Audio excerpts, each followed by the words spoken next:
All right, and we are live. Hello and welcome to DevOps Speakeasy at KubeCon Europe 2022 in a beautiful Valencia, Spain. Hello, Internet. Hello, everyone. And, it's great to be here. Yes, and today with us, the first guest of DevOps Speakeasy at KubeCon EU is my dearest friend, Victor Gamov. JFrog Super Frog. JFrog Super Frog. Java champion. Java champion. What else? What else? CNCF ambassador to be announced. Yes. Ooh. I don't know. Maybe. I don't maybe. know. Sometime. So Ihor, we're waiting for Ihor to come from the front. Yeah. Glory to Ukraine, by the way. And he will hook you up. It's great to be here. It's great to finally be back into live events and meeting with all the people. And especially like the other side of the world. Probably my a second in-person conference in not in US. Okay, so right, that's so we need cool. some domestic travel, but now international comes back, exactly, and that's very cool. So Victor, how are you those days? Those days are great. I spoke yesterday at the Service Mesh Con.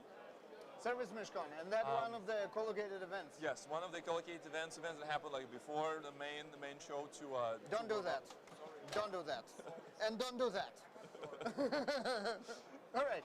Yeah. Service Mesh. What did you speak about? Yes. Naturally, many people know me from the Kafka background, so I naturally was speaking about. Like we're good, like in the. I don't know. Where is your microphone? Microphone is hidden, so that's. I'm a professional. He's a professional. Microphone is hidden. So obviously Kafka was my big part of my past, and it's still not letting me go. You didn't divorce completely, right? No, why not? It's a good piece of technology. So I did a presentation with my friend from Confluent, and we did the talk about Kafka on Service Mesh, like why. How and what are the problems can be there, and what are benefits of the Service Mesh can we get in a Kafka world? So that was a cool event, and also I participated in a panel about the future of the Service Meshes. So I work at Conk right now, and we are contributing to a CNCF sandbox project called Kuma, which is Envoy-based control plane in the Service Mesh. Okay. And I was there representing Kuma because obviously big news for the last couple of weeks. The Istio is joining CNCF as a CNCF. True. Finally, it's finally. How big it is, because I would say whoever wanted to trust Istio already trusts Istio even without being CNCF project. Yeah. Does it make any impact by now? So for us, it's not really making any impact in terms of like a user audience. We just idea behind the Kuma was people suffered enough from the Istio, and like you said, like people either kind of like give up and they kind of embrace the all this. I'm not saying like complexity is a bad thing, but in this particular case, it may be a little bit more confusing. Idea behind the Kuma was create a developer-friendly and easy-to-start service mesh. We're using the similar technologies for like Envoy for sidecars and all these type of things.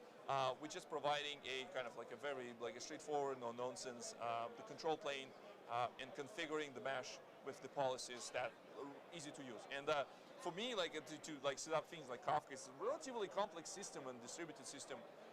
On the Kubernetes side of things, it just took me like just a few things, like a stateful set to deploy Kafka, expose the Kafka service, and after that I use all the magic from Kuma to configure kind of like a virtual IPs for Kafka to be available. I heard a new trend,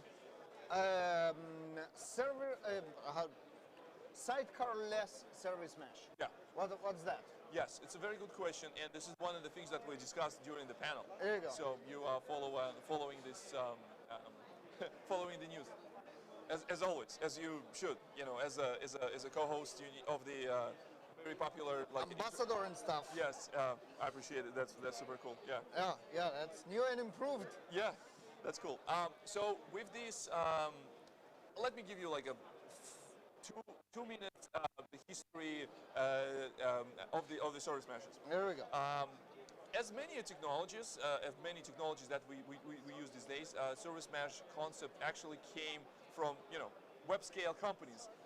Obviously, Istio came from Google, and some of other technologies like Linkerd came from Twitter. Believe me or not, the first generation of the service meshes was written in Java. An idea was, it also was sidecarless, but it's in a different sense. Your application will include library that will represent all this logic to create the service mesh, like all the things around traffic management, all the things around the policy, so you built in your application, as we always did in the Java world, right? So there's tons of frameworks, and it turns out Java is not the center of the world, and not everyone's excited to program Java. It was a long time ago, maybe, I don't know. In the world of the modern technology. Coming from a Java champion? Yeah, I mean, we need to do a better job there, because right now Java is super cool, but like 5 years ago, it was kind of in flux, and it was not clear like. That's before you became Java champion. Exactly. That's why. Yeah. Okay. So the first generation of service meshes was like library based. Right. So we took some of the jars as we like, and they put this in our application and run multiple instances of this application before the mesh. So at some point, people figure out, okay, so we actually want to update this much quicker, and maybe part of the infrastructure that we're putting in our code. So we will pull it out of our code and make it a container, microservices and stuff. Exactly, right. exactly. Okay. So now we in the world of the second generation, the server sidecar. Now people talking about this sidecarless. Now we got in, we gave it back. Turns out there's an idea of the push the some of functionality that Sidecar provides into the kernel itself. Okay. So through the things like eBPF that allows to tap into some of the low-level TCP stuff, we can replace some of the pieces of functionality. And the problem right now about this a sidecarless bus is that you cannot replace everything. Okay. Here's the thing. You can do certain things on the level of the kernel, but you don't want to do high-level things like HTTP traffic interception and the introspection on the kernel level, because it is a relatively easy task to do on a high-level language like I don't know, Go, Rust, Java, or what have you. But when you do it in kernel, you do it in C, and then it's a pain. And also, you will be restricted by because you cannot do this in kernel. Right. eBPF runs in some sort of like a sandbox, like a protected space, so you will not corrupt the kernel, and it will get the kernel panic or whatnot. So those things are. So we need to explain to people it's not fully sidecarless. You need it. There will always be kind of like something in between. We can have some of the performance things. We can push it to the kernel, TCP introspection, packet introspection, dealing with I don't know, some of the low-level protocols. But we still need to have sidecars like Envoy to do higher-level things. So your sidecar is going to be simpler because some of the services will be provided by kernel. Yeah. But you will still have it. Yes. So it's mostly for probably performance. We're live. Yeah. In a minute, Chai. You're next. See, yeah. people People already no worries, no worries. We need some kind of a sign, right? Like broadcast. Broadcast in progress. We're good. We're good. It's a matter of performance mostly. Not like architectural simplification. And you came from the similar kind of like a historical background of the IT, of the part of the world that care about performance so much. Right. Those like Eastern European countries, they care about performance so much, and they're trying to optimize it before it's required to, and that's why we have this question about performance. One of the concerns that people usually have is about kind of sidecar can eat a lot of resources for, you're running this, there's some stories that, I get the bill from my cloud provider because I'm running service mesh. Half of it is I sidecar. saw it yesterday. Yeah, half of it is the sidecar. So that's very valid concern. However, I think in idea of the community should better focus on optimizing the sidecar and making things better on the user experience and make sidecar as invisible as possible. So in this case, we can do better on optimizing those technologies, and definitely eBPF will help to optimizing some of the things. But the concern, I think it's not 100% a valid concern. Yes, there's some overhead. However, the benefits that you're getting, immediately enabling like MTLS across all your mesh, and you have like a secure communication immediately. You have all this progressive delivery out of the box, observability, the canary deployments, all these things that you have like built in. I think it's like there would be some price to pay. Of course, there are always trade-offs. Yes. So so the question of like taking some of the load from the sidecar is both for efficiency and for performance reasons. Plus, you know, it's good thing to convince people that hey, there's some work is going on there. So like, Sidecar is not that evil. So. And I also guess we take some stuff into like the core and make it standard. So you will start on a higher level when you need to implement a new sidecar.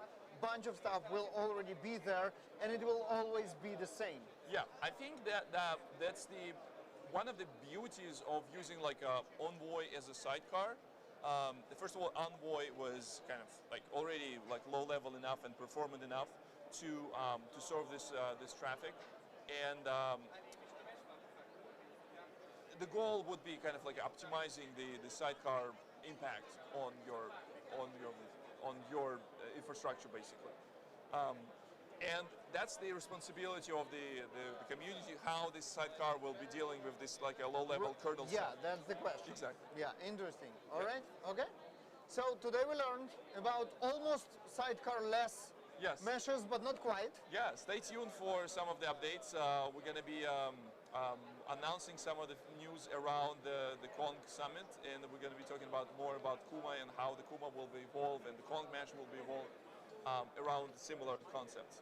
That's pretty awesome. Yeah. Victor, thank you very so much for Vanya. having me. My name is Victor Gamov, and as always, have a nice day. Nice.